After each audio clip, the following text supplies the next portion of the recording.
On se souvient tous de sa jeunesse avec nostalgie, et on se dit tous que c'était la belle époque, et qu'on n'aimerait pas vivre la jeunesse de nos gosses ou nos petits-enfants. Été 1990.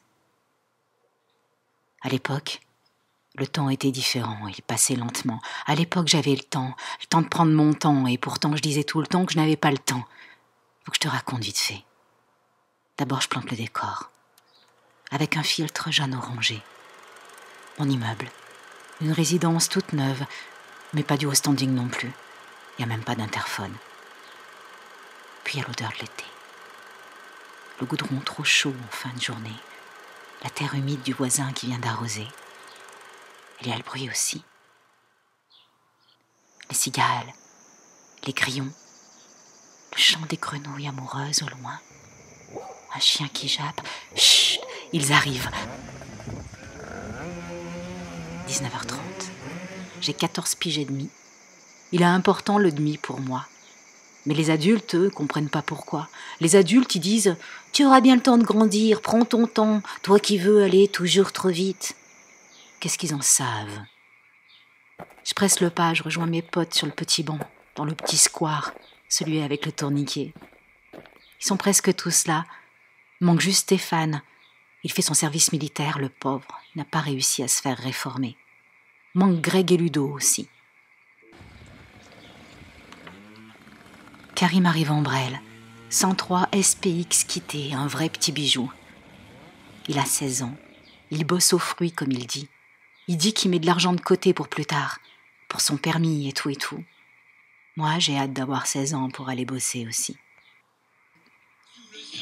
Joe vient de balancer le dernier album de Ludwig von 88 dans le poste radio de sa 2 chevaux. Je m'installe sur le petit pont, les pieds posés sur l'assise. Joe sort de sa caisse, ouvre son coffre et sort un pack de 33 Export.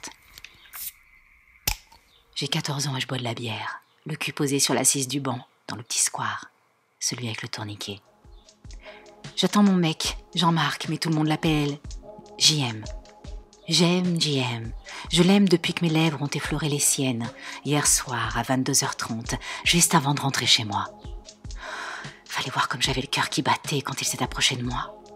Fallait voir comme j'ai tremblé quand sa langue a caressé la mienne. J'aurais voulu qu'on s'évade tous les deux et qu'on passe la nuit ensemble. Moi, la tête posée sur son torse. Il est beau, JM.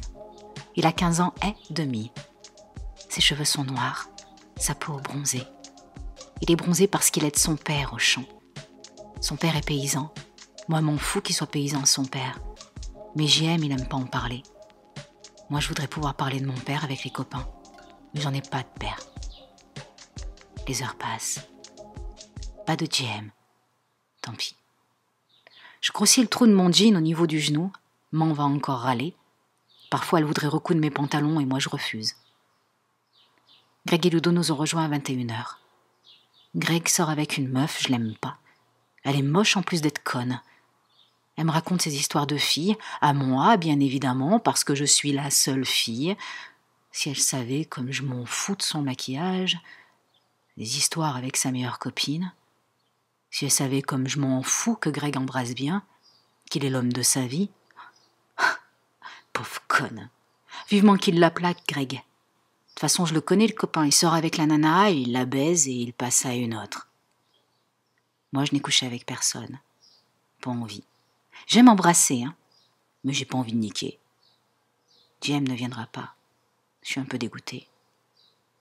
Karim nous propose d'aller en ville. Il est presque 22h.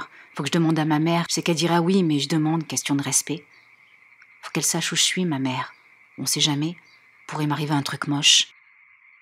Karim me cale jusqu'en ville. Je m'assois sur le siège derrière lui, mes 2 bras autour de sa taille. Il sent bon, Karim. On met pas longtemps pour arriver dans le centre. Ah, ce con de Joe a fait le con en prenant le rond-point à l'envers, histoire de faire la galerie. Moi, j'ai flippé. C'est pas drôle de faire des choses comme ça. Il aurait pu avoir un accident. En ville, on va au grand parc. On y reste jusqu'à minuit. On n'a pas de thunes pour aller dans les bars, alors on traîne dans les parcs, dans les squares. L'été, il y a toujours de la musique. Des groupes par-ci, par-là. C'est cool. Parfois, quand on reste dans le quartier et qu'on fait trop de bruit dans les escaliers du porche, il y a un voisin qui gueule, qui dit qu'il va sortir la carabine, alors nous on se marre, on se moque. Sauf qu'une fois, ce con de Hubert, le voisin du deuxième, il l'a vraiment sorti sa carabine. On brillait pas avec les copains. On s'est tenu à carreau. Pas envie de nous retrouver avec un deuxième trou de balle. Je partirai pas en vacances cette année encore. Bon, on n'a pas trop de fric. Oh, mais m'en fous, je suis avec la bande de potes. Demain, on va à la pistoche. Puis le soir, paraît qu'il y aura un feu d'artifice. C'est Ludo qui appelle ça un feu d'artifice. Faut voir comment s'est fendue la poire quand il a dit ça l'autre soir. Il est minuit. Je suis dans mon lit. Je m'endors en écoutant Bob le Cinglé sur Skyrock.